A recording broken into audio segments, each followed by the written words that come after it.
ঠিক আছে, দেখো এই দেখো কি লিখছি, আহিত বস্তু। শুনছি এই কথাটা? জীবনে শুনিনি। আহিত বস্তু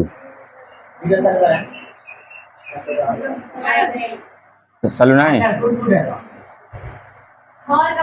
কি হয়েছে?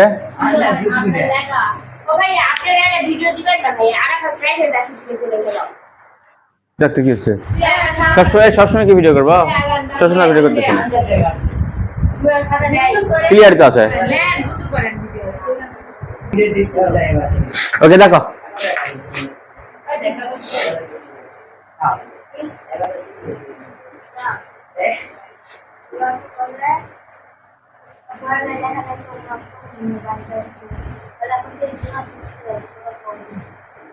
দেখো এই কথার সংখ্যাটা আমি আরেকভাবে লিখে দিতে পারতাম চাইলে। দেখো, কোন বস্তুর মধ্যে ধনাত্মক বা ঋণাত্মক, কথা শোনো, এই কথা শোনো, ডাকা লাগে কেন আমাকে ডাকতে হয় কেন? ডাকে ডাকে পড়াবো আমি?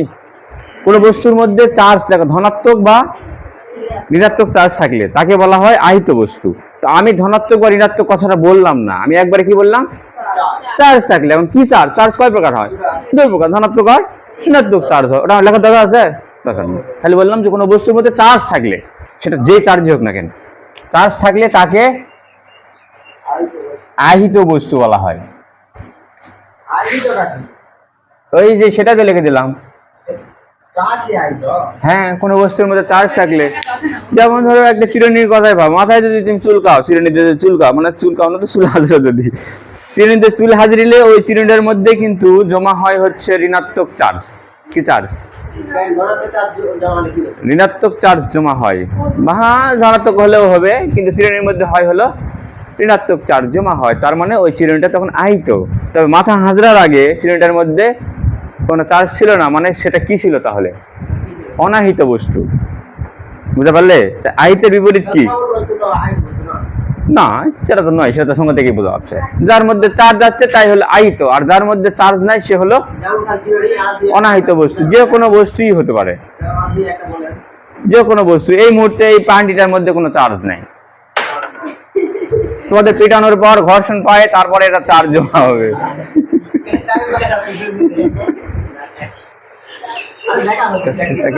আহিত বস্তু বলা হয়।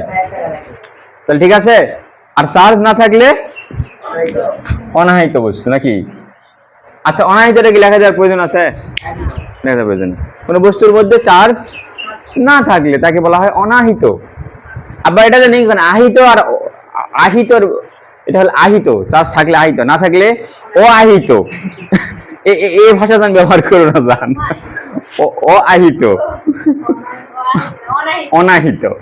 আহিত, আহিতের বিপরীত হচ্ছে অনাহিত।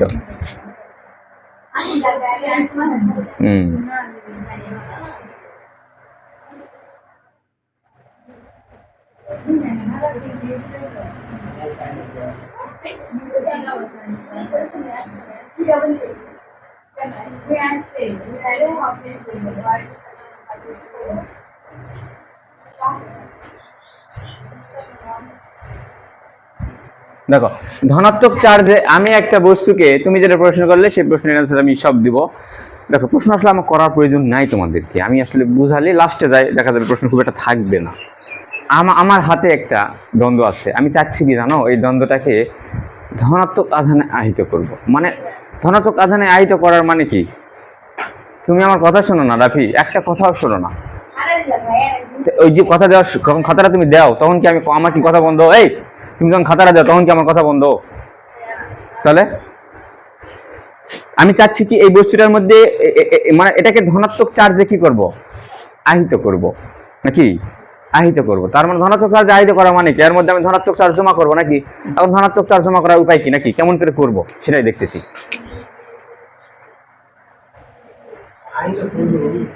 আহিতকরণ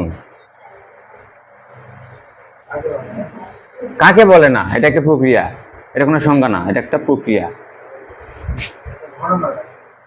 একটি কাঁচ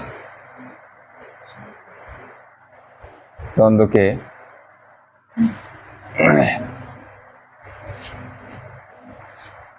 সিল্ক, কথাটা শুনেছ? সিল্কের কাপড়,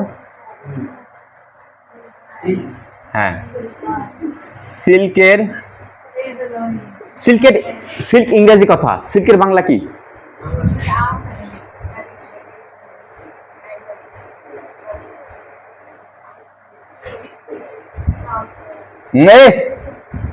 কথা বলো কেন? দেখো, একটি কাচদ্বন্দ্বকে সিল্কের কাপড়, সিল্কের বাংলা হলো, আমরা সিল্ক কথাটাও শুনছি, আবার রেশমি কাপড় এই কথাটাও শুনেছি, তাই না? রেশমি এগুলা কাপড় আছে না, কি সুন্দর ঝিলমিলা, দেখেন নরম তুলতুলা ঝিলমিল করে, ওগুলোকে বলা হয় রেশমি কাপড়। এটা হলো রেশম। রেশম নামে এক ধরনের পোকা আছে, যেটা কিনা তুত গাছ, দেখিস ওই যে পূর্ণবল জাতের রাস্তা ধারে একটা গাছ পাওয়া যায়, সবুজ গাছ, ওটাকে বলা হয় তুত গাছ। ওই গাছের পাতা খায় রেশম পোকা, ওটাকে একটা বাসা বানায়, ওখানে একটা সুতা তৈরি করে। ওই রেশম পোকাটা থোলা আছে, ইউটিউবে সার্চ করে কেমন করে বানায় দেখাবে। ওই রেশম পোকা থেকে এক ধরনের সুতা তৈরি হয়, এবং ওই সুতাতে যে কাপড় তৈরি করা হয় ওটাকে বলা হয় রেশমি কাপড়। বুঝতে পারলে? ওকে, ইংরেজি হলো সিল্ক। তাহলে একটি কাচদ্বন্দ্বকে সিল্কের কাপড় দিয়ে ঘষলে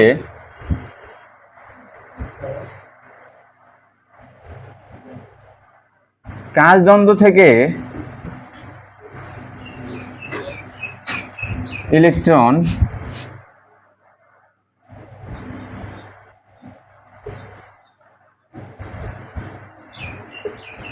সিল্কের কাপড়ে ঘর ঘরের জন্য তোমাদের প্রস্তুতি কিন্তু শেষ। এগুলো করাচ্ছি জাস্ট ক খ আর কিছু এমসিকিউ এগুলোর জন্য। দেখো, ঘষলে কাচদ্বন্দ্ব থেকে ইলেকট্রন সিল্কের কাপড়ে চলে যায়।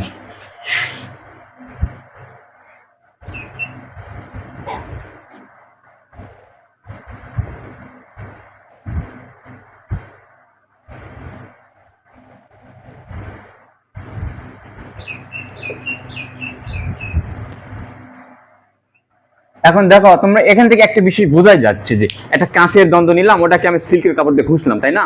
ভালো করে ঘুষলাম, ঘষার ফলে কি হলো, কাঁচ দ্বন্দ্ব থেকে ইলেকট্রন চলে গেল সিল্কের কাপড়ের কাছে। এখন বলো তো, ইলেকট্রনের প্রতি টান কার বেশি? এখান থেকে কি বুঝতে পারলে যে কাঁচ দ্বন্দ্বের ইলেকট্রনের উপর টান বেশি নাকি ওই সিল্কের কাপড়ের টান বেশি?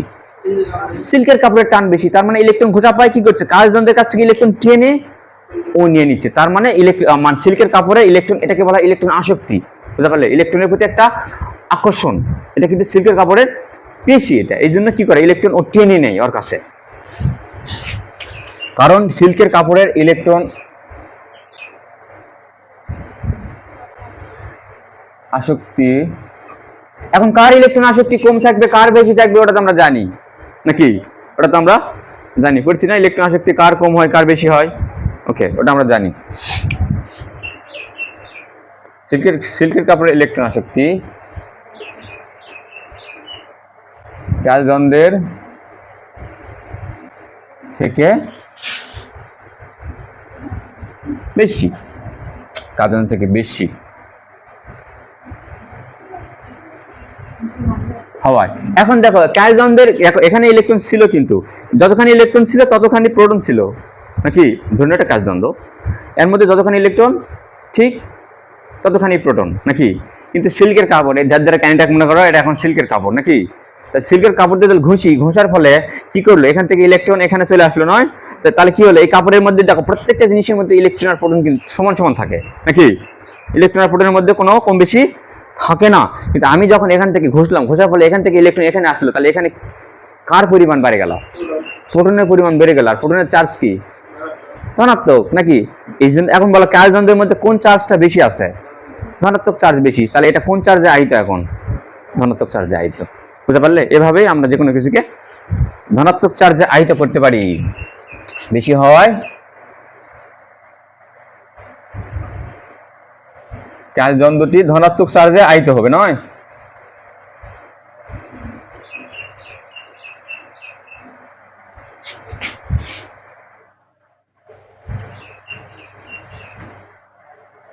আহিত হবে। দেখলে কাচদ্বন্দ্ব কিভাবে ধনাত্মক চার্জে আহিত করলাম, এভাবে। আচ্ছা, তোমরা আমাকে একটা প্রশ্ন আনছো তো। আচ্ছা, এখন এই কাঁচের দ্বন্দ্বটা মনে করো এখন কোন চার্জে আহিত হয়ে আছে? ধনাত্মক চার্জ, তাই না? এর মধ্যে এখন ধনাত্মক চার্জ আছে, তার মানে কি এর মধ্যে ঋণাত্মক চার্জ নাই? আছে, এর মধ্যে ধনাত্মক চার্জও আছে, ঋণাত্মক চার্জও আছে। তা ধনাত্মকও আছে, ঋণাত্মকও আছে, কিন্তু তারপরেও আমি এটাকে বলতেছি ধনাত্মক চার্জে আহিত। কেন বলতেছি? ভেরি গুড, দারুণ কথা বলছি। এখানে ঋণাত্মকের তুলনায় কি আছে? ধনাত্মকের চার্জের পরিমাণটা বেশি আছে, এই জন্য বলতেছি এটাকে আমি ধনাত্মক চার্জে আহিত। ওকে, তাহলে মাথায় রাখো কিন্তু যেখানে ধনাত্মক চার্জ আছে এমনটা নয় ওখানে ঋণাত্মক চার্জ নাই, এমনটা কিন্তু নয়। পরিমাণটা কম ঋণাত্মক, ধনাত্মকটা বেশি। এই তারা ধনাত্মক গেল, এবার ঋণাত্মক চার্জে আহিত করব।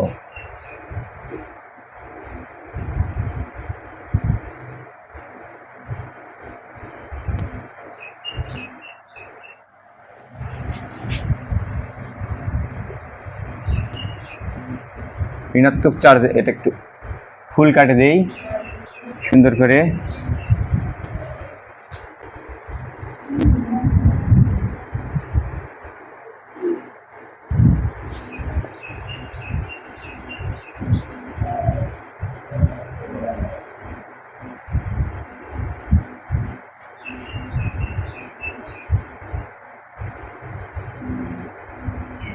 ফ্লানেল কাপড়, দেখো শব্দটা ইংরেজি।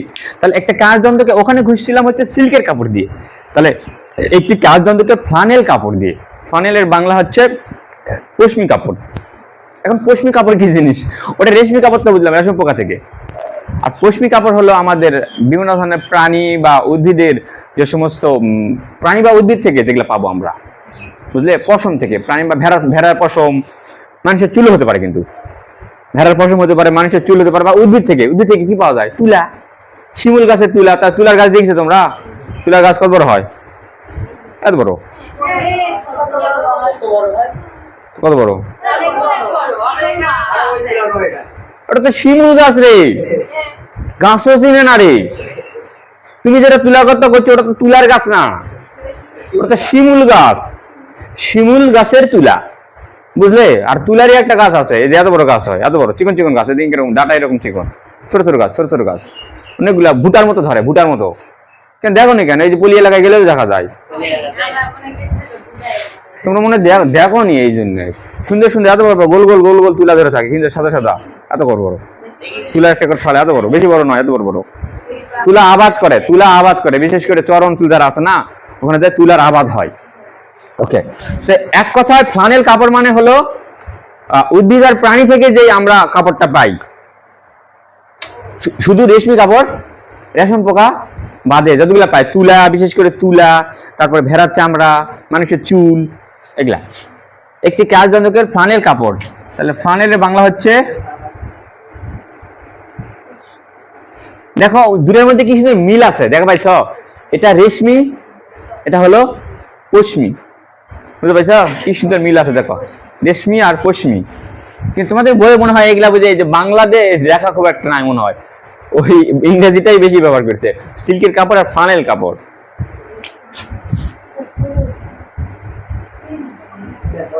ডিলি ডিলি মধ্যে করে কে? ফ্লানেল কাপড়, রেশমি পশমি, ফ্লানেল কাপড়।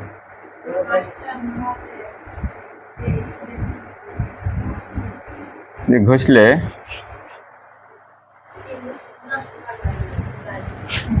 এবার ইলেকট্রন কার কাছে যাবে? উল্টাটা ঘটবে। এবার ফ্লানেল কাপড় থেকে ইলেকট্রন চলে যাবে কাচযন্ত্রের মধ্যে চলে যাবে। ওখানে ইলেকট্রন যা ছিল, ইলেকট্রন কি হয়ে যাবে? বেশি হয়ে গেল, তাই না? বেশি হয়ে গেল, যার ফলে কাচযন্ত্রটা ওখানে এবার কোন চার্জ বেশি? আগে তো সমান সমান ছিল, সবকিছুর মধ্যে তো ইলেকট্রন আর প্রোটন তো সমান থাকে, এখন তো ইলেকট্রন বেশি গেল, তাহলে ইলেকট্রন, তাহলে ঋণাত্মক চার্জ বেশি হয়ে গেল না? তার মানে এখন কাচযন্ত্রটা হবে ঋণাত্মক চার্জে আহিত হয়ে যাবে। ওকে, ওই একই ভাষায় একটু লেখার চেষ্টা করি। কাপড় ঘষলে কাচযন্ত্র থেকে না, ফ্লানেল কাপড় থেকে যে ঘষলে উল্টাটা, একটা জানলে আর একটা জানা লাগে না। ফ্লানেল কাপড় থেকে এবার ইলেকট্রন ওখান থেকে ওখানে যাবে, উল্টাটা।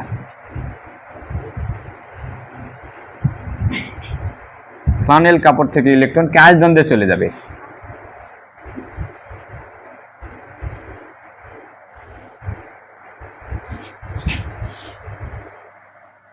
এটার কারণ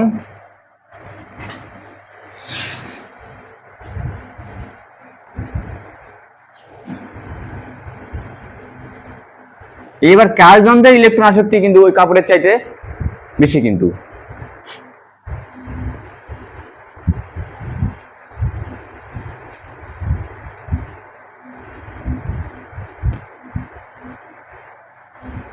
কাজ দ্বন্দ্বের ইলেকট্রন আসক্তি ফানেল কাপড় মানে পশমি কাপড়, ফানেল।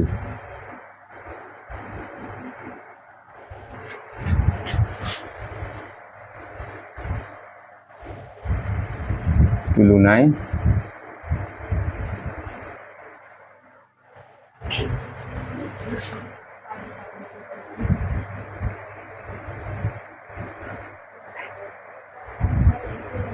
বেশি হওয়ায়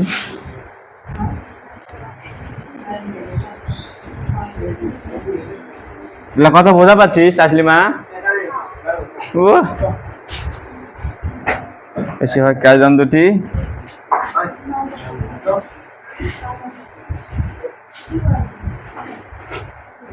ঋণাত্মক চার্জে। কোথায় আছো তোমরা? ঋণাত্মক চার্জে আহিত হবে।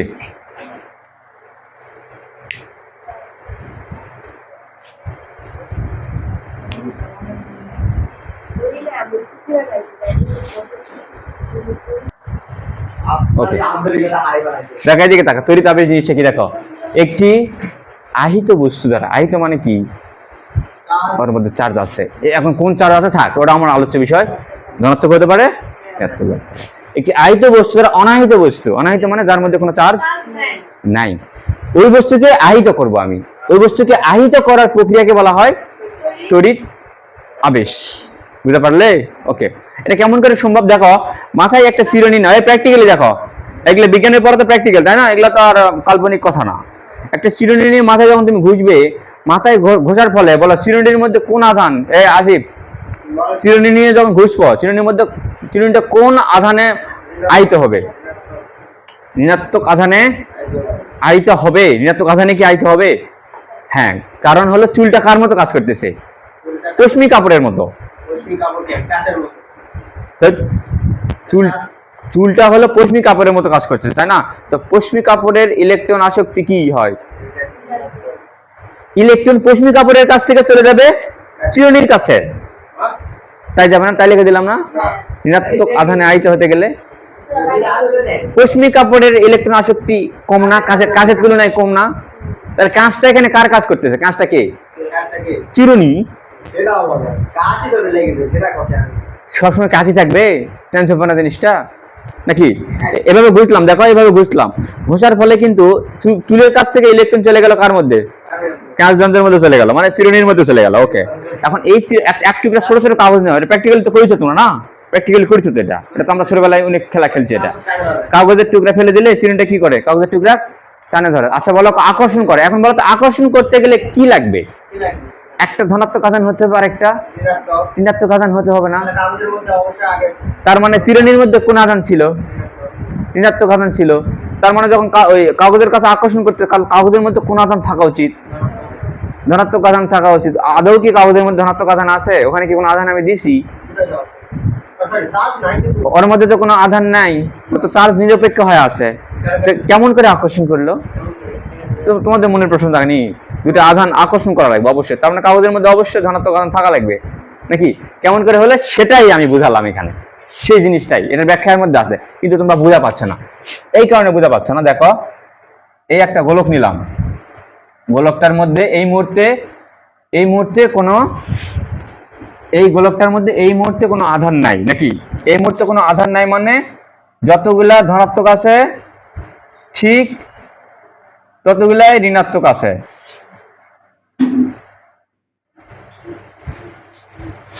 সবকিছু সমান সমান হলো 1 2 3 4 5 6 7 8 9, 9টা হয়েছে।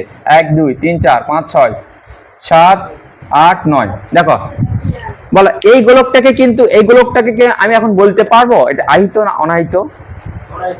এটা অনাহিত, কারণ এর মধ্যে যতগুলো ধনাত্মক চার্জ আছে ততগুলো ঋণাত্মক চার্জ আছে। সমান সমান থাকার ফলে এর মধ্যে কোনো চার্জ বর্তমানে নাই, একটা কম থাকলে এই জন্য সোডিয়াম একটা ইলেকট্রন দেওয়ার ফলে তো ধনাত্মক আধান হয়, মানে একটা ইলেকট্রন কম, একটা প্রোটনের চার্জ তখন বেড়ে যায়। মানে ওরা যখন কাজ করবে না তখন তো ওরা মানে চার্জহীন থাকে। হ্যাঁ, চার্জহীন মানে সমান সমান থাকলে চার্জহীন, অনাহিত বা চার্জহীন, সমান সমান থাকলে। ওকে, তাহলে এই মুহূর্তে তখন ওরা তো মানে পুরো বিক্রিয়া অংশগ্রহণ তখন সমান থাকে। হ্যাঁ বিক্রিয়া যখন অংশগ্রহণ করবে না বা নির্দিষ্ট থাকে তখন তো ওরা সমান থাকে। হয়। বিক্রিয়া অংশগ্রহণ ওকে, দেখো এখন দেখো এই গোলকটার মধ্যে কোনো চার্জ কিন্তু নাই। বাস্তবে অনেক চার্জ আছে, বাস্তবে আছে, মেলায় আছে, ধনাত্মক ঋণাত্মক আছে, কিন্তু আমরা উপর থেকে বলি এটার মধ্যে কোনো চার্জ নাই। বুঝতে পারলে কেন নাই? এখন ধনাত্মক ঋণাত্মক কি আছে? সমান হয়ে আছে। আমি এই যে কলমটাকে এখন ঘুষিছি কি দিয়ে? সিল্কের কাপড় দিয়ে ঘুষছি। কি কাপড় দিয়ে? তার মধ্যে এই কলমটার মধ্যে এখন কি চার্জ আছে?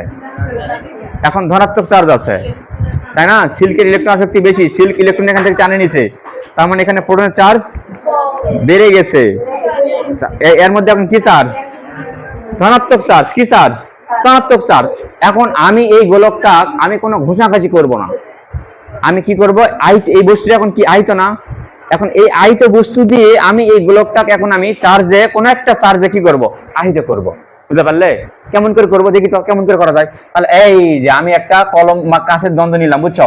এই কাঁচের দ্বন্দ্বটা আমি ঘুষেছি, ঘষার ফলে এর মধ্যে এখন কি চার্জ আছে? ধনাত্মক চার্জ। আমি যখন এই গোলকটার কাছাকাছি সরাবো না, কিন্তু এই গোলকটার খুব কাছাকাছি যখন নিয়ে যাবো, তাহলে এই ধনাত্মক বল এখানকার কাকে টানবে? তাহলে ইলেকট্রন গুলোকে টানবে, মানে ঋণাত্মক চার্জকে তার দিকে কি করবে? টানবে। টানার ফলে কি হবে? আরে নতুন করে, আর আগে কিন্তু সিটে বিটে ছিল, সব জায়গায় সমান ভাবে ছিল, কিন্তু সাজানো গোছানো। কিন্তু আমি যখন কাছে আনবো, কাছে আনার ফলে কি হবে দেখো, ইলেকট্রন গুলা কি করবে? প্লাস যেহেতু ইলেকট্রন গুলা ও করবে কি? ওর পাশে টানে নিয়ে আসবে। আর আর কি করবে? ধনাত্মক গুলো সব বিকর্ষণ করবে। সবগুলো ইলেকট্রন যদি এক পাশে আসে, তাহলে এই সব ইলেকট্রন ধনাত্মক গুলা কি করবে? বিকর্ষণ ও দিয়ে ঠেলে দিবে।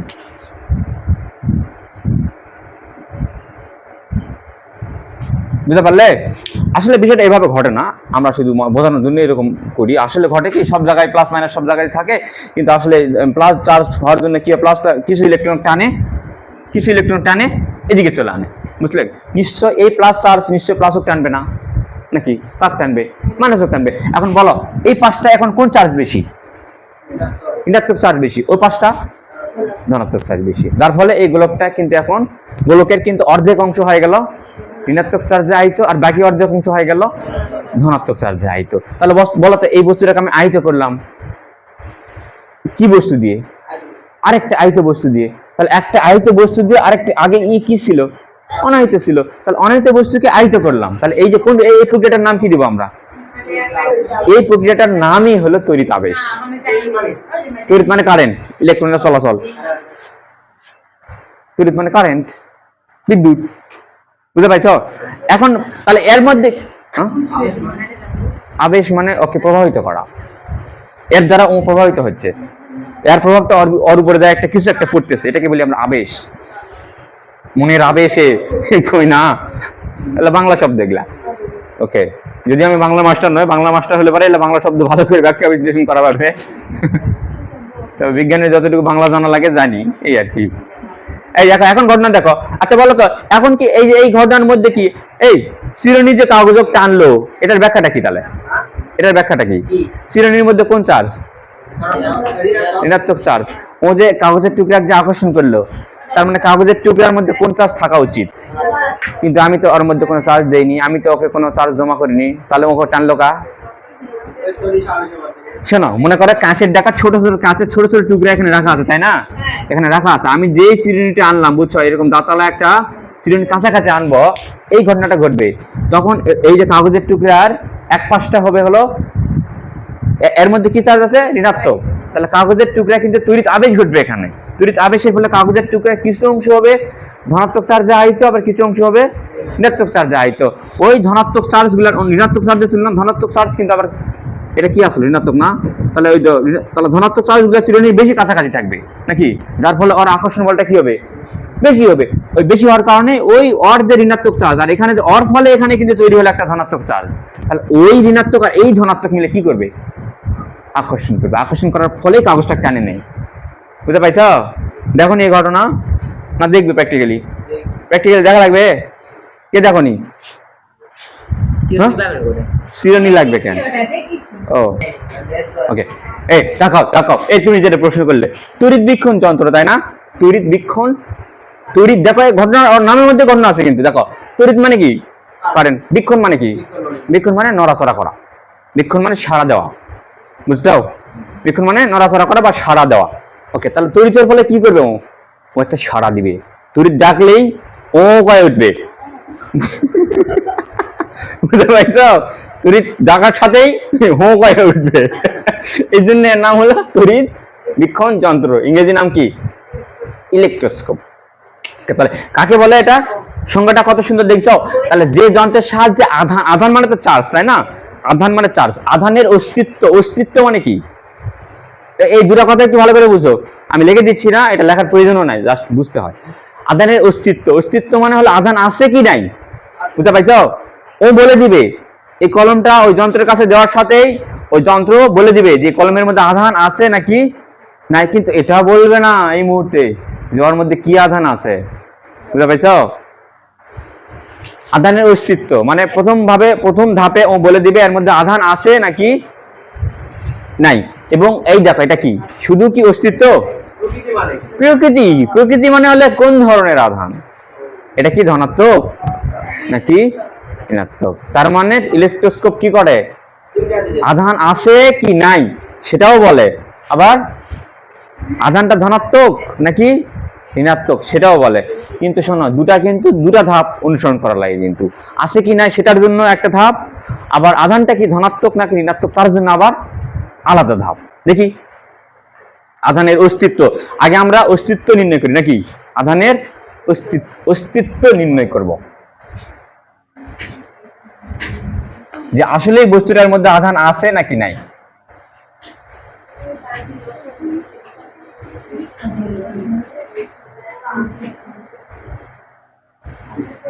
তড়িৎ বীক্ষণ যন্ত্রের সাহায্যে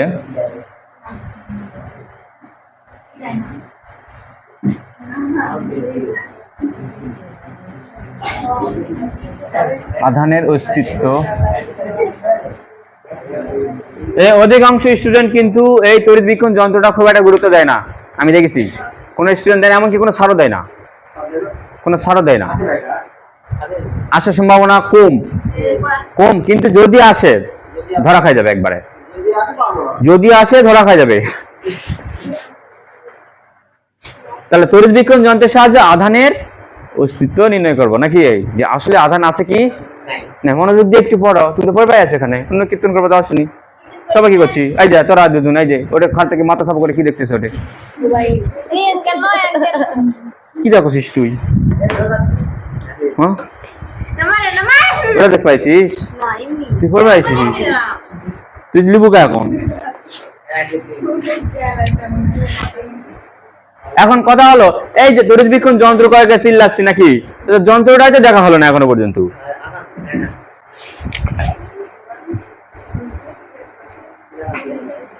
আসলে এটা তড়িৎ বীক্ষণ যন্ত্র বলাটা ঠিক হয়নি আমার, বুঝছো? আসলে এটা তড়িৎ বীক্ষণ বোতল বলা যায়, বুঝছো? এটা একটা বোতল বলা যায়।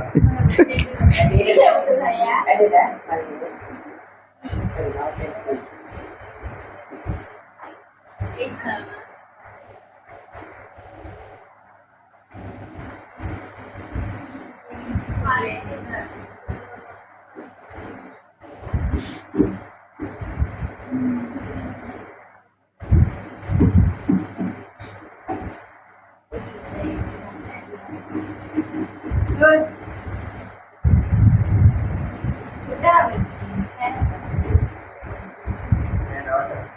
ওকে, দেখো শেষ আমাদের তড়িৎ বীক্ষণ যন্ত্র আঁকা শেষ, বুঝতে পারছো?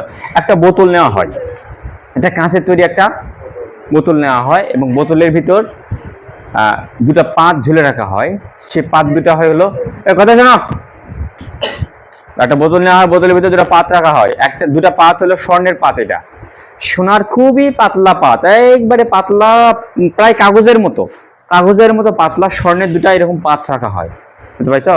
ওকে, তারপর কি করা হয় দেখো, এই কলমটার মধ্যে মনে করো, ধরে নাও এই কলমটার মধ্যে ধনাত্মক চার্জ আছে, কি চার্জ আছে? ধনাত্মক চার্জ আছে। তাহলে এই এই কলমটাকে আমি কি করলাম, এই উপরে যেটা আছে না, পাত্রের উপরে একটা চাকতি রাখা হয়, একটা কি রাখা হয়, একটা চাকতি। আমরা চাকতি ডিস্ক, ইংরেজি হলো ডিস্ক আর বাংলা হলো চাকতি, আর আমাদের উল্টাপাল্টা বাংলা হলো চাটকি। চাটকি না, উচ্চারণটা চাটকি না, উচ্চারণটা হলো চাকতি। আমরা ভুলভাল করে কি কই, চাটকি কই, নয় চাটকি না, কিন্তু কি এটা, হ্যাঁ কি চাকতি, চাটকি ছিল না, নাটের গোড়া চাটকি দেয় না, তখন ওর নাম চাকতি। আর ইংরেজি নাম কি, ইংরেজি নাম হলো ডিস্ক। ওকে, তাহলে এর মধ্যে কি চার্জ আছে, কি চার্জ আছে, ধনাত্মক।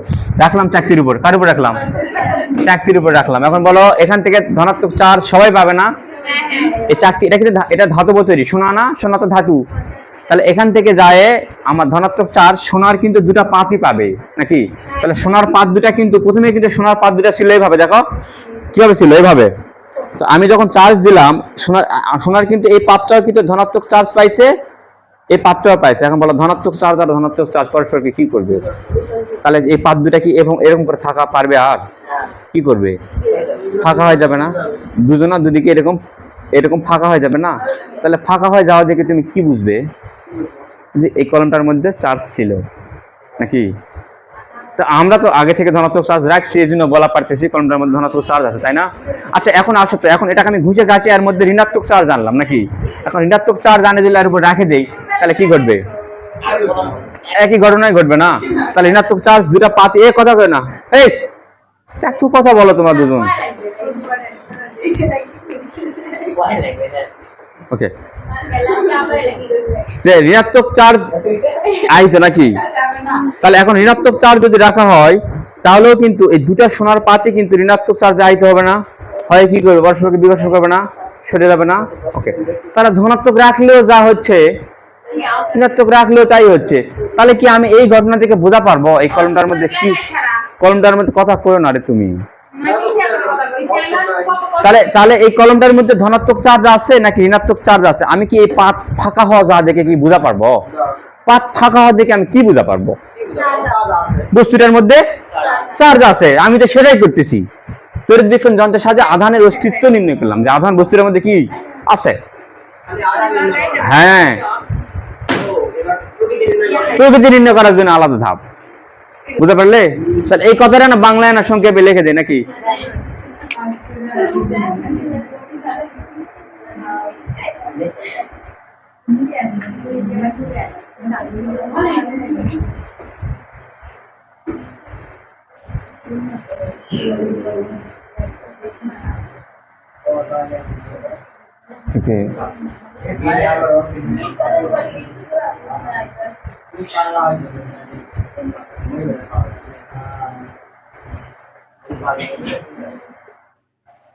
তড়িৎ বিক্ষণ যন্ত্রের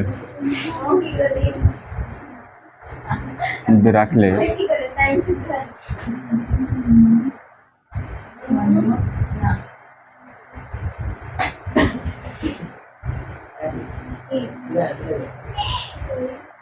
কোনো বস্তু তড়িৎ বিক্ষণের মধ্যে রাখলে তড়িৎ বিক্ষণ যন্ত্রের আর যদি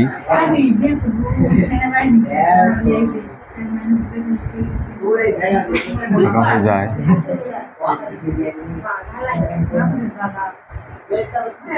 বুঝবো।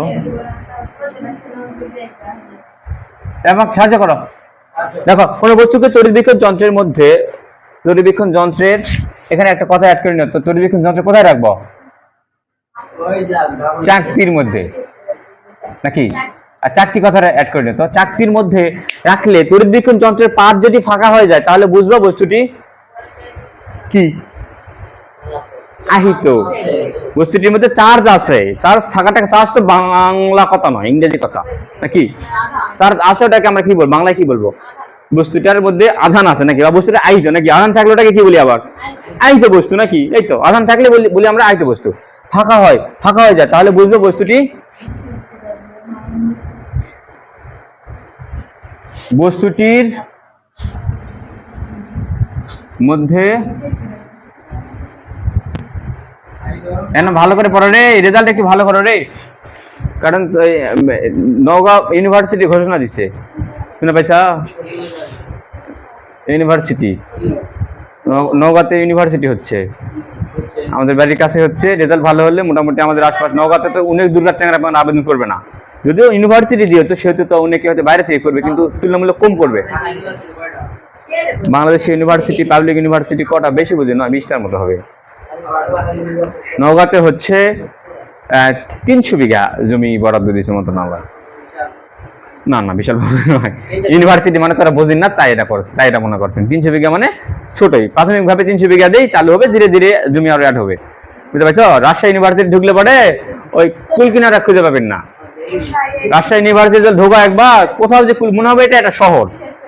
আর জাহাঙ্গীরনগর ইউনিভার্সিটি ঢোকো, জাহাঙ্গীরনগর ইউনিভার্সিটি হলো 700 কয় একর বুঝি, 700 acre, 700 acre. Jahangirnagar university 700 acre, 2100 বিঘা, 2100 বিঘা জমির উপর।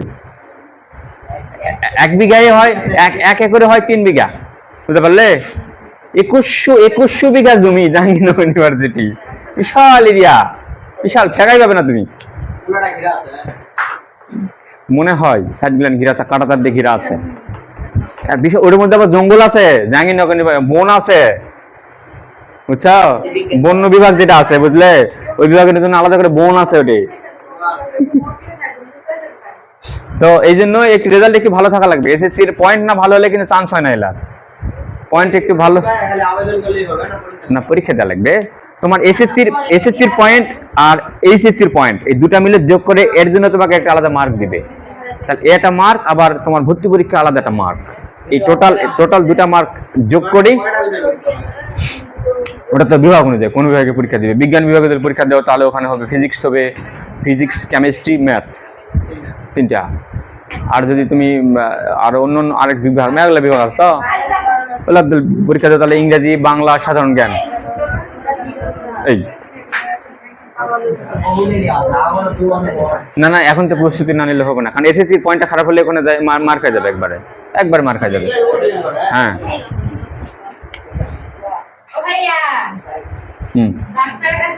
কারণ তুমি ভালো ছাত্র নাকি, তুমি ভালো ছাত্র নাকি ভালো এদিকে রাখো, তুমি ভালো ছাত্র নাকি ভালো ছাত্র নয় সেটা তো যাচাই হবে এসএসসি রেজাল্ট দেখেও, ইন্টার রেজাল্ট দেখেও তো যাচাই হবে। তাহলে তাহলে বুঝবো বস্তুটির মধ্যে আধান আছে নাকি।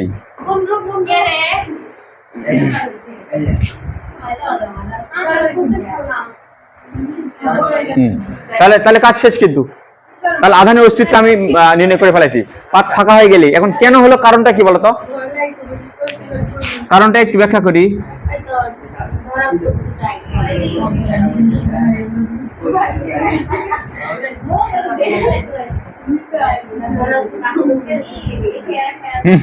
ঠিক বলেছ, কোন বস্তুর মধ্যে ধনাত্মক বা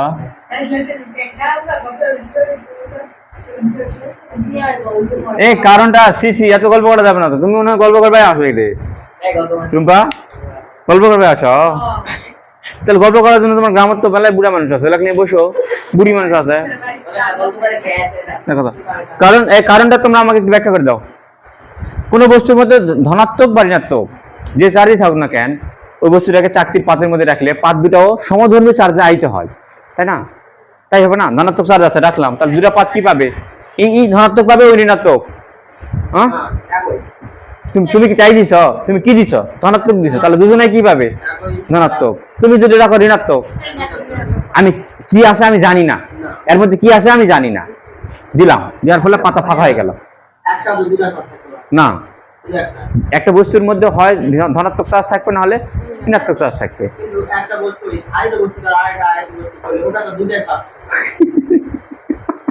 কি সুন্দর প্রশ্ন, ঘটনা দেখো, এলা ছোট ছোট প্রশ্ন অনেকের মনের মধ্যে জাগে, বুঝছো? এলার প্রশ্নের অ্যান্সার অনেক ছাত্রছাত্রী সারা জীবন বসে থাকে, নিজে নিজে উদ্ভাবন করার চেষ্টা করে, মানে হবে না। ওকে, ওটা কখন হলো জানা? ওই বস্তুটা তুমি কাছে আনলে, সরার সাথে সাথেই ও আবার জেল হলো, যেরকম যতক্ষণ পর্যন্ত ও কাছে থাকবে, ওই আহিত বস্তু যতক্ষণ কাছে থাকবে ততক্ষণ পর্যন্ত এই পাঁচটা থাকবে ঋণাত্মক, ওই পাঁচটা থাকবে ধনাত্মক।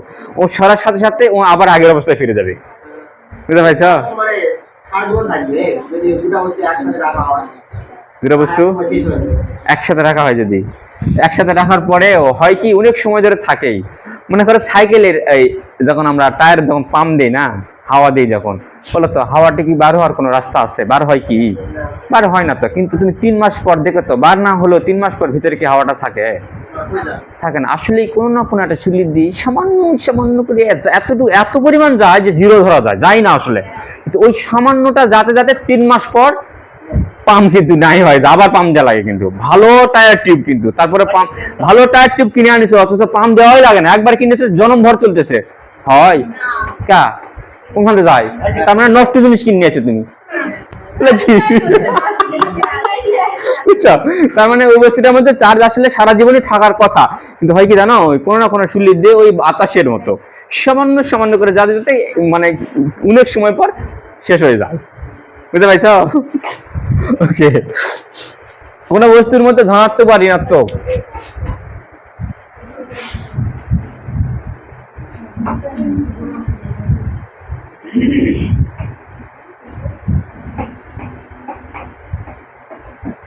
কেন বস্তুটিকে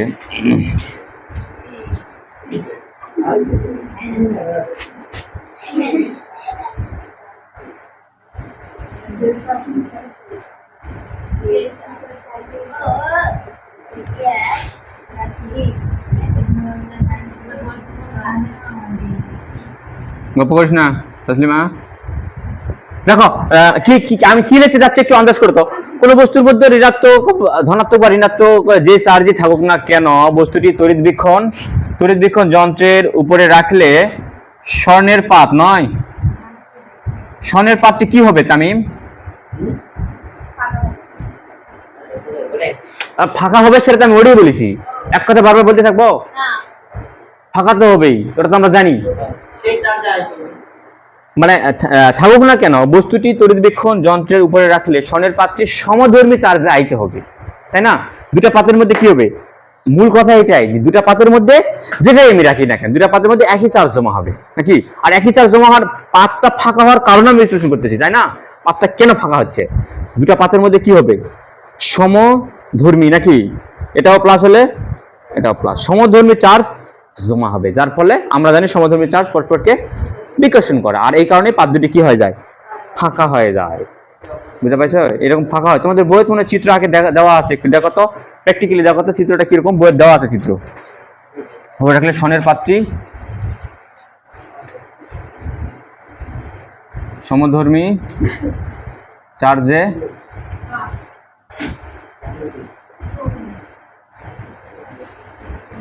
আইতে হয়।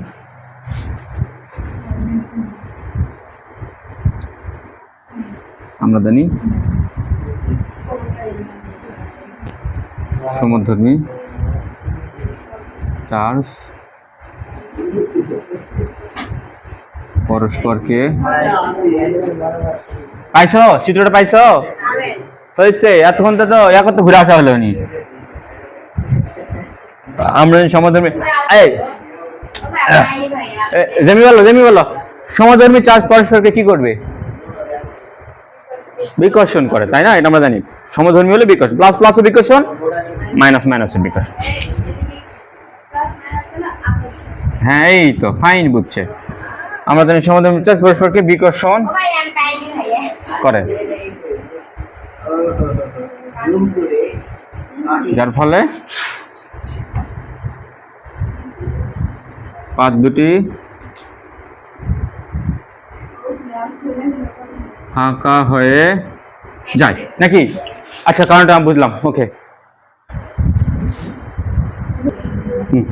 বাদ দাও, লেখা বাদ দাও, যা লিখছো লিখছো। এদিকে দেখো, দেখো তড়িৎবীক্ষণ যন্ত্রটিকে আগে থেকেই আমি এখন এর মধ্যে কি চার্জ আছে না আছে আমি জানি না।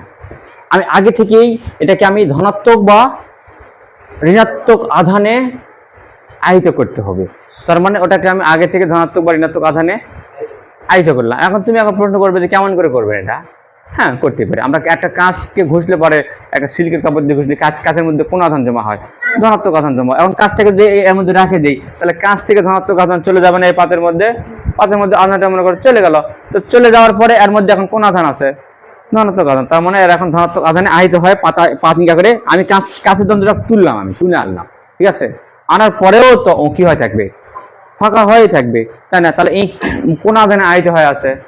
ধনাত্মক আধানে আহিত আছে। তাহলে পূর্বে থেকে তোমাকে আগে কোনো একটা আধানে যে কোনো একটা হয় ধনাত্মক না হলে ঋণাত্মক, যেটা করবে সেটাই হবে। তো আমি এখানে উদাহরণ হিসেবে কিনেছি, ধরি যন্ত্রটি ধনাত্মক আধানে আহিত করাই আছে আগে থেকে আমি করছি, ঠিক আছে? করে রাখছি আমি, করে ও কি হয়ে আছে? এরকম ফাঁকা হয়ে আছে। থাক, কি করলাম? এখন আমি যাচাই করব এই কলমটার মধ্যে কোন আধান আছে, বা এই কলম যেতে করলাম, মনে করো যে তামিমের কলমটা দেখি দাও, তামিমের কলমটার মধ্যে কি আধান আছে আমি জানি না, আমি এবার যাচাই করব। তাহলে এটা নিয়ে যায় কোন আধান আছে এর মধ্যে, এখন কোন আধানে আহিত এরা আছে? ধনাত্মক আধানে হয়ে আছে। পাতের মধ্যে রাখলাম, রাখার ফলে কি হলো? পাতের চাকতির উপরে কোনো বস্তুকে রাখলে পাতের ফাঁকা যদি পূর্বের তুলনায় আগে যা ছিল তার চেয়ে আরো বাড়ে গেছে। এখন বলো তো আগে কোন আধান ছিল? ধনাত্মক আধান। এর মধ্যে ধনাত্মক, ওর মধ্যে ধনাত্মক, বিকর্ষণ করে ফাঁকা করেছে, তাই না? আমি বস্তুকে রাখলাম, রাখার ফলে আরো ফাঁকা হলো। কি জন্য ফাঁকা হলো? তার মধ্যে এর মধ্যে ধনাত্মক আধান ছিল, আগে তো ধনাত্মক আছেই, তাই না? তার মধ্যে এর কাছ থেকে ধনাত্মক আধান ওর কাছে গেছে, যাই কি করছে? বলটা আরো বেশি হয়ে যায়নি? আধান যত বেশি তত বল বেশি হয়ে যাবে না? বিকর্ষণ বলটা বেড়ে যাবে না?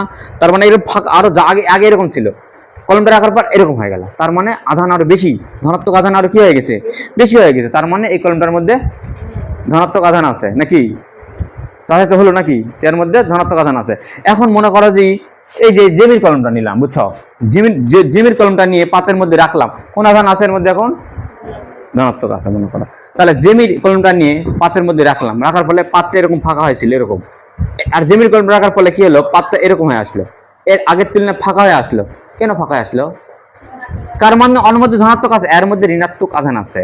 তার মানে এই প্লাস এই প্লাসের সাথে মাইনাস কি করবে? গন্ডগোল পাকাবে না?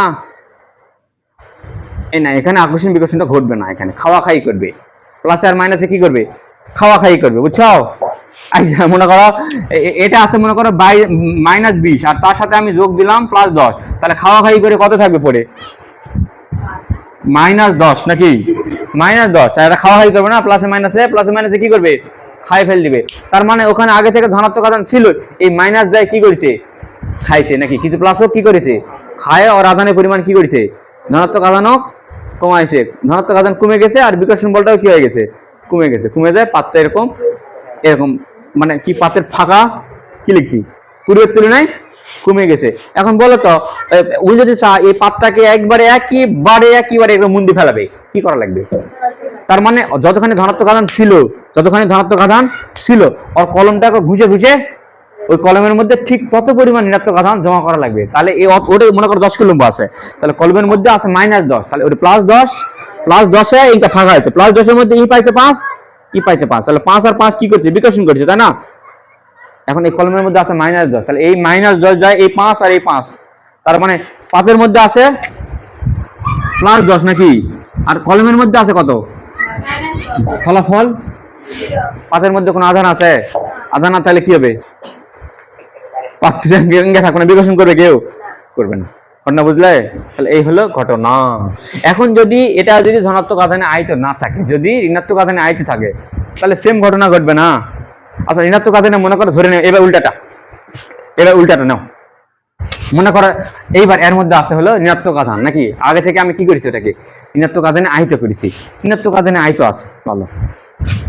এখন আমি কলমটাকে রাখার ফলে পাতের ফাঁকটা কি হলো? আগের তুলনায় বেড়ে গেছে, এখন বলে কলমের মধ্যে কোন আধান?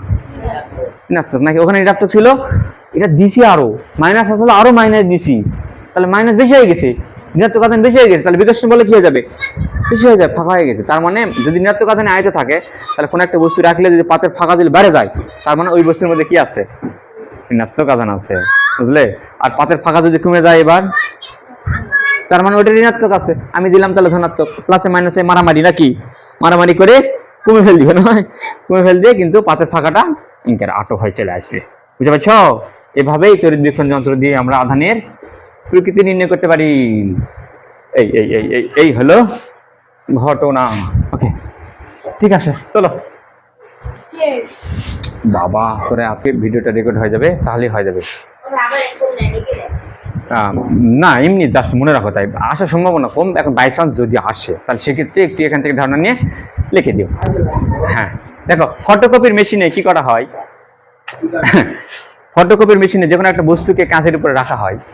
কাঁচের উপর রাখার পর দেখো সুইচে চাপ দেওয়ার পর দেখো ওই ওই কাগজের ভিতরে একটা আলোর ঝলক চলে যায়, দেখিস ঝাঁত করে একটা আলো চলে যায়, দেখা পাইছ? খেয়াল করনি? সবুজ কালারের একটু হালকা সবুজ কালার, হ্যাঁ। তো সবুজ কালারের আলো ব্যবহার করা হয়, এরকম করে আলো ব্যবহার করা হয়। তো না না, এটা এটা এটা অন্য ভুল হয়ে গেছে। মনে করে এটা হলো কাঁচ, কাঁচের উপরে একটা কাগজ রাখা হয়, কাগজের উপর কি করা হয়, এর তল দিয়ে একটা আলোর ঝলক চলে যায় যখন, তখন এখান থেকে আলো প্রতিফলিত হয়ে একটা নিচে একটা ড্রাম রাখা আছে, ড্রামটা আবার ঘুরে, সেটাই হলো এই ড্রাম। এরকম একটা ঘূর্ণায়মান একটা ড্রাম আছে, বুঝছো?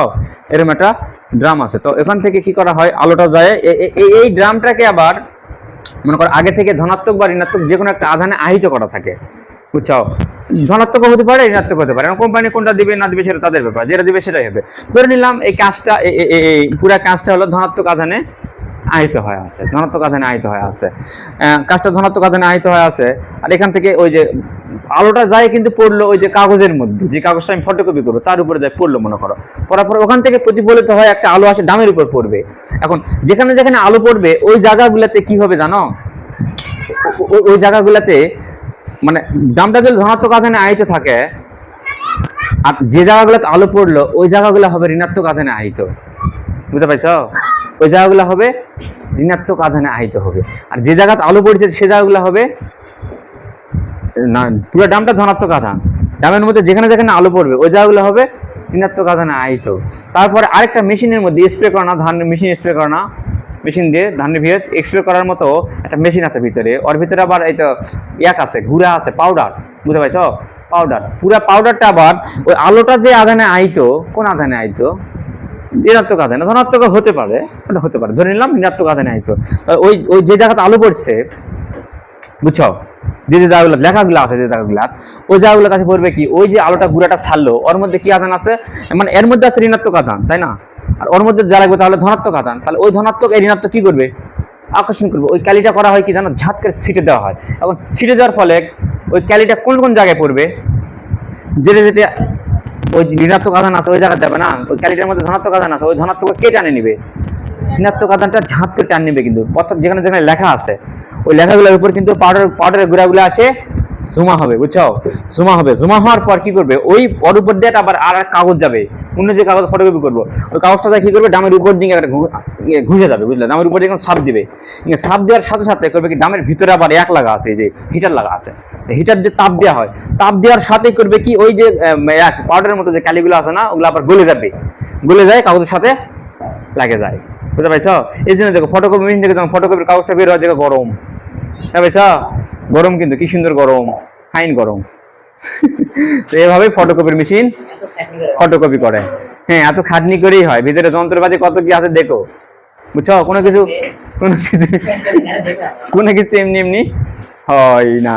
ওকে, ঠিক আছে, আমরা একটা অঙ্ক করবো, মজার একটা অঙ্ক করবো। ওকে, ঠিক আছে, না হয় শুরু করে দিলাম। এই দেখো ঘটনাটা কি ঘটছে, দেখো আমি কিন্তু শূন্য বলি নাই নাকি, আমি কিন্তু শূন্য কথাটা বলি না, আমি বলেছি সমান হবে। সমান বললে ভিতরেও সম্ভব বাইরেও সম্ভব। প্রশ্নের আনসার আমরা আগে থেকেই জানি, বুঝতে পারলে? যদি শুধু এমসিকিউ হতো, যদি বলা হয় কয়টি অবস্থানে জিরো হবে, কয়টি অবস্থানে, অবশ্যই দুটি অবস্থানে, একটা হবে ভিতরের কোথাও আর একটা হবে বাইরের কোথাও। কারণ দেখো একটা প্লাস আর একটা কি মাইনাস, যদি বিপরীত ধর্মী হয় তাহলে ভিতরেও হতে পারে সমান। দেখো এলাই গোপন কথা, তো যদি প্লাস মাইনাস হয় তাহলে ভিতরেও হতে পারে সমান, বাইরে হলে কোন পাশে, এ পাশে না এই পাশে, যে চার্জ ছোট সেই পাশে, তাই না? কিন্তু যদি চার্জ দুটা সমধর্মী হয়, দুটা চার্জে কি ধর্মী, সমধর্মী হয়, তখন কিন্তু আর বাইরে হওয়ার কোনোই কয়টি অবস্থানে, যদি দুটাই মাইনাস হতো তাহলে এখানে অ্যান্সার কি হতো, কয়টি অবস্থানে, অ্যান্সার হতো একটি অবস্থানে, বুঝতে পারছো? কিন্তু যদি একটা প্লাস হয় একটা মাইনাস হয় তাহলে অবশ্যই হবে সমানটা হবে দুটি অবস্থানে, কিন্তু শূন্য হবে অনলি একটা অবস্থানে। সেটা কোথায়, এখানে, বুঝছো? তার মানে প্রশ্নের আনসার আমরা না করে আগে থেকে জানি দুটি অবস্থানে, কিন্তু সে অবস্থানটা কোথায়, দেখো এই যেটা হবে তার অবস্থান নির্ণয় করে, আমি তার অবস্থান নির্ণয় করতে বলছি। ভিতরে কোথায় হবে, বাইরে কোথায় হবে। তার মানে তুমি এক কাজ করতে পারো, তাহলে অঙ্কটা এক কাজ করতে পারো। ধরি কোন দিকে ধরবে, এই পাশে না পাশে, এই পাশে। তাহলে এ থেকে জানো, এ থেকে এক্স মিটার, আগের মতোই না, আগের মতো এ থেকে এক্স মিটার ধরে এখান থেকে এক্স এর মানটা তুমি বের করলে নাকি, ঘটনা শেষ। এবার বের করবে ভিতরের দিকে নাকি, আরেকটা অবস্থান ধরে নেই ভিতরের দিকে নাকি, তাহলে এ থেকে এক্স মিটার দূরে, তাহলে ওখান থেকে আরেকটা এক্স বের করলে, তাহলে তো হয়ে গেল দুটো অবস্থান, একটা হলো এত মিটার দূরে, আরেকটা হলো অত মিটার দূরে নাকি। সমস্যা সমস্যা নেই, কিন্তু এই বুদ্ধিটা না ভালো নয়, কারণ তুমি হ্যাঁ হবে সমস্যা নেই, এই পাশে ধরে নিয়ে একবার বার করলে এক্স এর মান, ভিতরে ধরে নিয়ে একবার বের করলে এক্স এর মান, হ্যাঁ হবে সমস্যা নেই, কিন্তু বুদ্ধিটা ভালো নয়। ভালো বুদ্ধি কি জানো, ওই যে আমরা যে সমীকরণটা সমাধান করি না, আচ্ছা আমরা ধরবই না যে এ থেকে এ পাশে নাকি ওই পাশে, আমরা ধরবই না, আমরা চিত্রই আঁকাবো না, আমরা ধরে নিব ধরি এ থেকে এক্স অবস্থানে কোন দিকে জানি না, বুঝতে পারছো, কোন দিকে জানি না, এসব ওসব কোন দিকে আমরা জানি না, সমীকরণ আমাকে বলে দিবে কোনটা কোন দিকে নাকি, কোনটা কোন দিকে সমীকরণই আমাকে বলে দিবে। ওকে, তাহলে এক কাজ করি, তুমি কোন দিকটা প্লাস ধরবে বলো তো, সেটা তোমার ব্যাপার। তুমি এক কাজ করো, এই দিকটাকে তুমি এই দিকটাকে প্লাস ধরে নাও, তাহলে এই দিকটা হবে মাইনাস, আমরা ধরবো না। হ্যাঁ, আগের পদ্ধতি তো করতে গেলে অঙ্কটা বড় হয়ে যাবে না, দুবার করা লাগবে না এক অঙ্ক, একবার করা লাগবে, এটার জন্য একবার করা লাগবে, তাহলে দুটো অঙ্ক হয়ে গেল না, তো দুটো অঙ্ক কেন করা যাবো নাকি বলো, একেবারে এক ঢেলেই দুটো পাখি কুপাঘাত করে ফেলাবো নাকি। তাহলে আমরা করবো না আর কোন দিকে নাকি, এর এই পাশে না ও পাশে না, এ থেকে আমরা আর বলবো না, ধরি হ্যাঁ কেউ যদি আগেরটা করতে চাই করবে, কোনো সমস্যা নাই। ধরি এ থেকে এক্স মিটার দূরে প্রাবল্য কি হবে, শূন্য না কিন্তু এবার সমান হবে। ওকে, তাহলে এক্স মিটার দূরে প্রাবল্য সমান যেহেতু, তাহলে অতএব E1 সমান আমি বলতে পারি E2, বা 1 না বলে এখানে AB ও বলা যায়, কারণ ওটা এ বস্তু ওটা বি বস্তু নাকি, ই এর সমান এ বি। এখন প্রাবল্যের সূত্রটা তো আমাদের জানা আছে নাকি, যে আমি কত, আমি একটু ভুলে গেছি, কও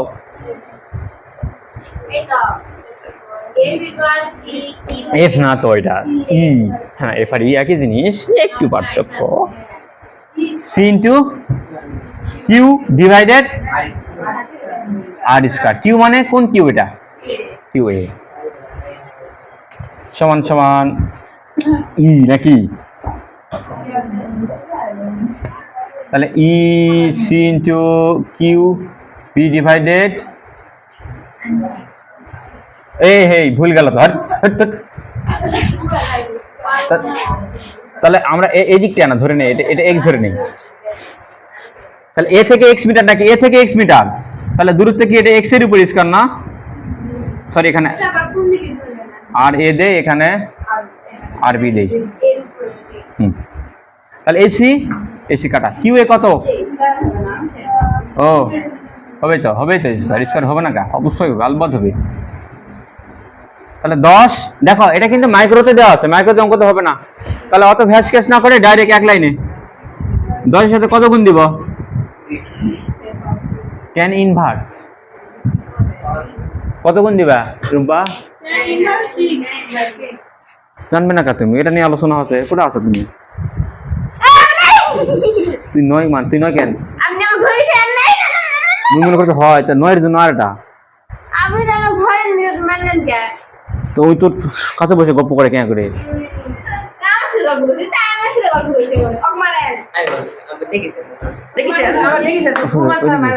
অভিযোগ দিবে, অভিযোগ দিবে, এই মাইক্রো আউট করার জন্য tan ইনভার্স 6 দিয়ে গুণ দেওয়া লাগে না,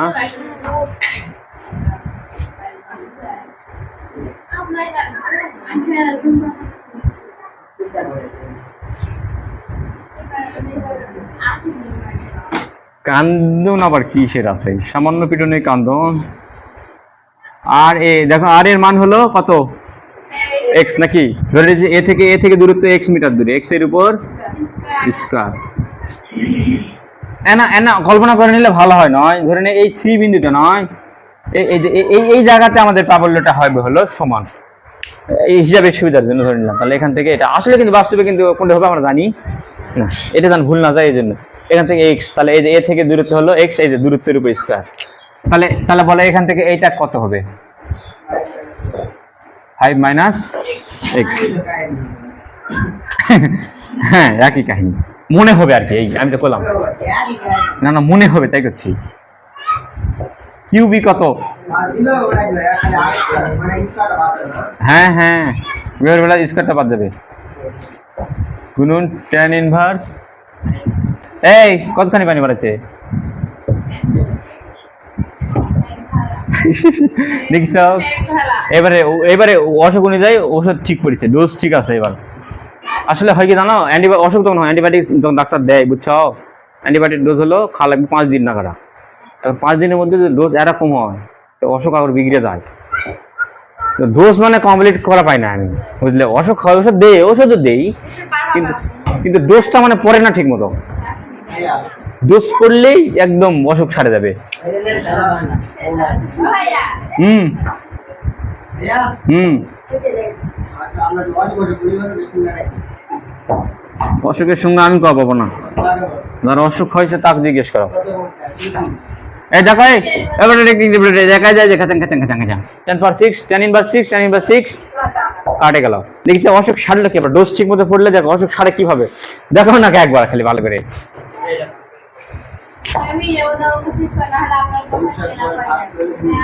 এই এর আগে আমরা একটা কাজ করেছিলাম, বুঝছো? কি কাজ করেছিলাম? এই স্কোয়ার এক জায়গাতে আনছিলাম না, 2 স্কোয়ার এক জায়গা যদি আনে উপরে যদি রুট তুলে দাও তাহলে কিন্তু এক্স এর আসল মান বেরোয় না। আমরা আসলে একদিন যা করেছি এক্স এর ফলস মান বের করেছি, বুঝতে পারছো?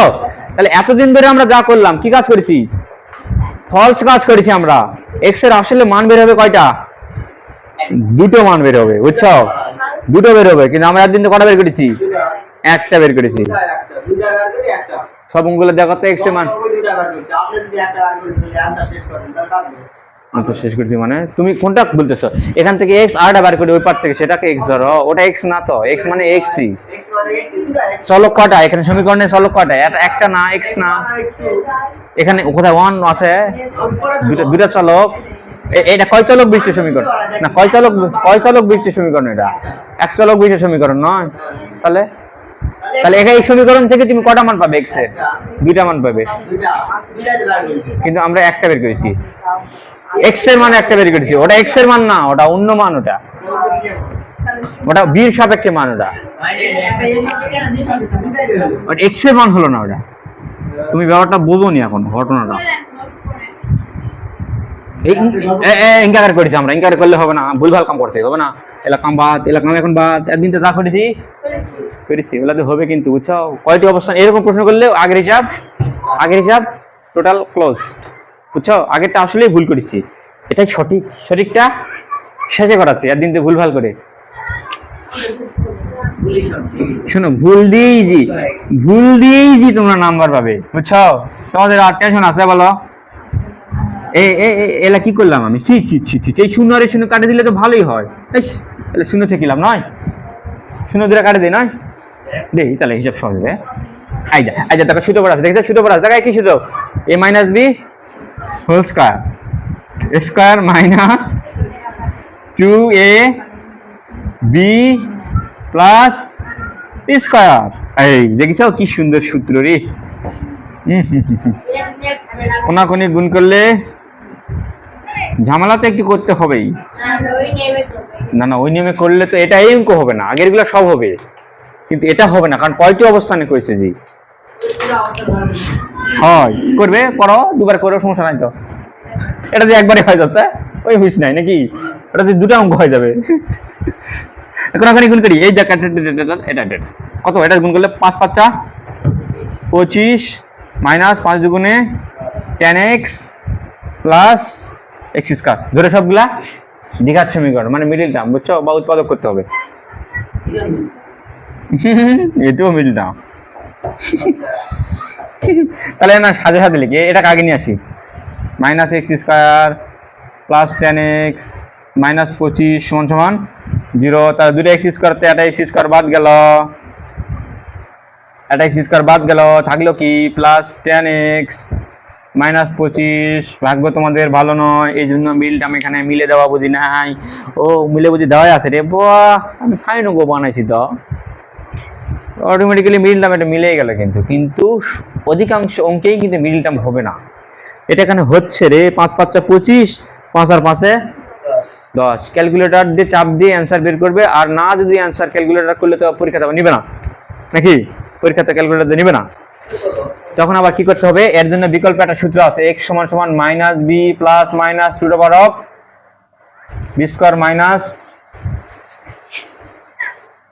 - 4ac ডিভাইডেড।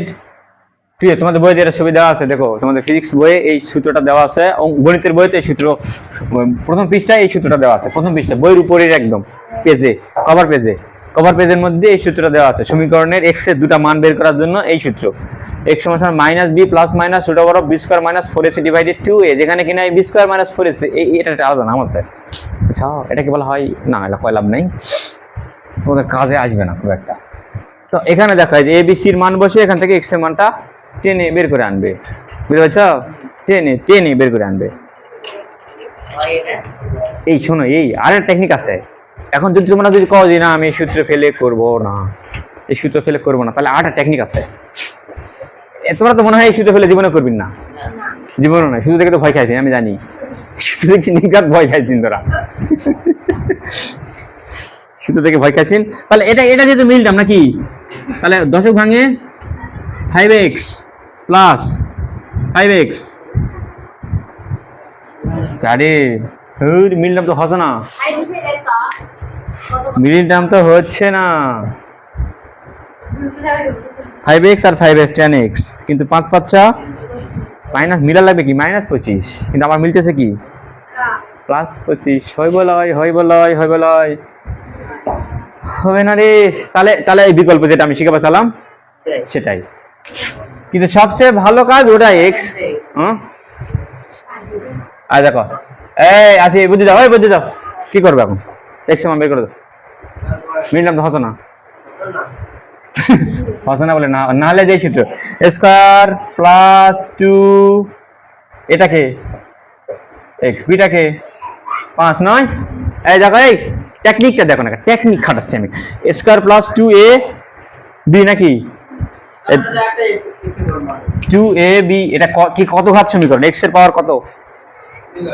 100% শিওর থাকো x এর দুটা মান বেরোবে, কারণ এর ঘাত দুটাই, ঘাতই বলে দেয়।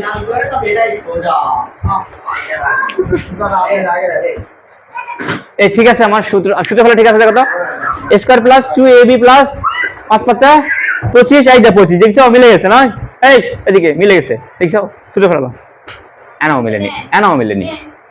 মিলেনি, আমার এখানে আছে কত -25, আমি নিলাম কি +25, তাহলে -25 করার জন্য কত কি করা লাগবে, তাহলে কি করবো, কত বাদ দিলে পরে -25 মিলবে, আমি আসলে কত বেশি নিছি, রে হবে না রে -50 বাদ দেওয়া লাগবে, তাহলে -50 এখানকার +25, তাহলে -50 থেকে +25 বাদ দিলেই হবে এই যে -25। না তোমার গণিতে এই জিনিস থাকবে, এটা তোমার পাঁচ ছাড়বে না, দ্বিঘাত সমীকরণ সমাধান করা এটা তোমার 5 জীবনেও ছাড়বে না, খালি এখানে ফিজিক্সে না, কিন্তু গণিতেও এটা থাকবেই। দেখো সূত্র বলো, কি সূত্র বলো কও, a প্লাস এটা বুঝছো, সূত্র ফেলা বুঝছো সবাই, সূত্রে মাইনাস হয়, এখানে সূত্র কোনোদিন মাইনাস আছে, a+² এখানে কোনোদিন মাইনাস হয়, প্লাসের হলে এটা প্লাস, মাইনাসের হলে এটা প্লাস, সারা জীবন ওটা কি থাকে।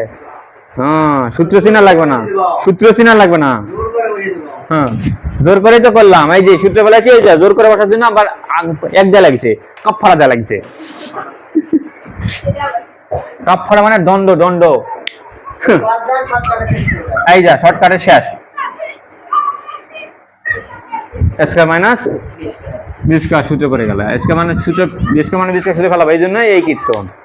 তাহলে এই যে a+b² আর 50 এর কার উপর স্কয়ার দিলে 50 হয়, √50 এর উপর স্কয়ার দিলে নাকি, স্কয়ার কাটা যায় 50 থাকলো না, স্কয়ার মাইনাস b², সূত্র কি a প্লাস b নাকি ইনটু a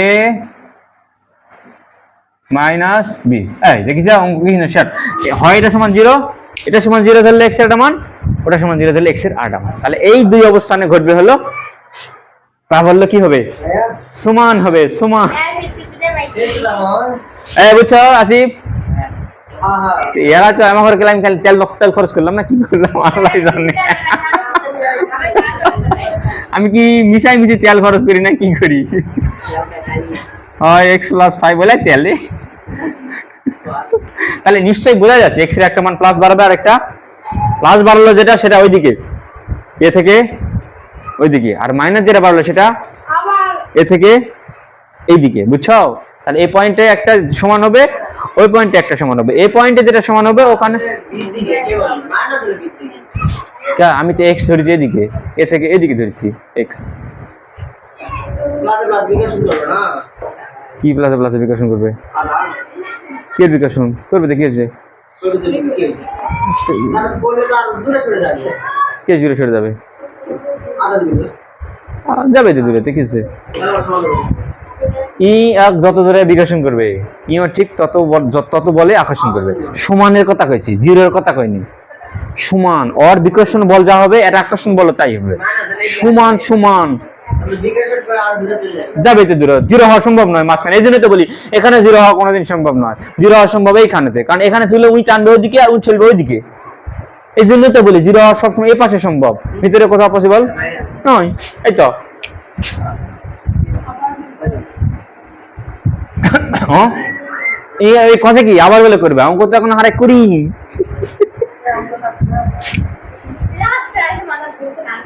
না না, এলা অঙ্ক তোমার মাথায় ঢুকবে না, আমি সেটা জানি। এলা অঙ্ক তোমার মাথা, তোমার ক্লাস 5 এর অঙ্ক মাথা ঢুকবে না, সেটাও আমি জানি। বিশ্বাস না হলে প্রমাণ করে দেখো। হুমায়রা দিলে অঙ্ক পারে না, আমরা দিলে বেটি, তোমাকে ওই অঙ্ক দিলে তুমি পারবে না। কার মাথা এখানে কিরকম ওগুলো আমার যাচাই করা হলো, আমার শেষ হয়ে গেছে, পড়া শেষ। তোমাদের অতীত বর্তমান ভবিষ্যৎ হলো আমার দেখা শেষ। ওকে, তাহলে x এর একটা মান, এই ক্যালকুলেটর কোনো কথা চলবে না, দেখি ক্যালকুলেটর দাও, দেখি দেখি ক্যালকুলেটর দাও, হাতে সময় নেই রে, বাচ্চা লাগবে রে। মাইনাস 50 -5 -50। এই তো মনে হয় এই সহজটাই মনে হয় কঠিন মনে হলো না, এক কাজ করে তাহলে এটা করার দরকার, তাহলে আগেরটাই করবে, আগের নিয়মেই করবে, কিন্তু দুবার করা লাগবে। একবার ধরা লাগবে ওই পাশে, একবার ধরা লাগবে ওই পাশে। একটা তুলো হয় হ্যাঁ। ভাইয়া কথা ছিল √50 -12.07 মাইনাস, এই মাইনাস আসার অর্থ কি জানো, আমি x কোন দিকে ধরছি, ওদিকে x, তাহলে x এর মান মাইনাস 12 দিয়ে, তাহলে ওদিক ওদিক ওদিক না এদিকে, তাহলে 12 মিটার দূরে, এখান থেকে প্রায় 12 মিটার দূরে ওখানে কি হবে, সমান হবে, আবার জিরো সম্ভব। আবার x এর আরেকটা মান বের করি এখান থেকে, অথবা x+5 -√50 = 0, তাহলে x = -5 +√50।